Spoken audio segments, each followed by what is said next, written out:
Thutha wa kirabu kia Gor Mahia kurumia na bao 4 hatari macokio hoi wa ira ni kirabu kia Everton, kocha wa kirabu giki Darren Kell neugite athaki ake marahurirwo ni kwaga guthaka uria marabangite makiingira kiharo.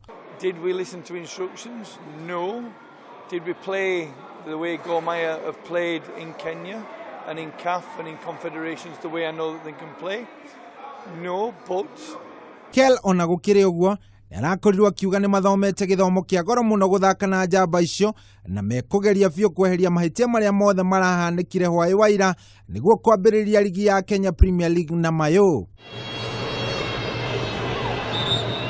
Haron Chakava, captain wa kirabu kia Gor Mahia, nake arakorwo akiongerera muhwa wake na kuuga ati kuhotwo kuu kwa ira gutina moraga ngoro no indi ni hinya marongereirwo. Mistake tu kidogo ndo twende to rectify alafu tuanze ligi poa.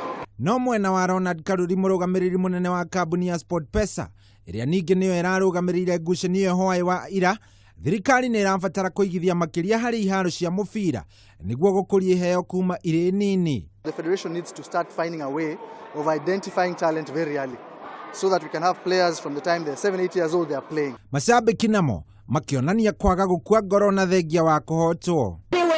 We're still having fun although God lost. Gor Mahia marakorirwo makihotwo na bao 4 gwa gibugu guku athaki kihiria timu nene ya Everton makiaga guthakithio ngucanio ya hwai. Historic night at Goodison Park. The managers shake hands and exchange words.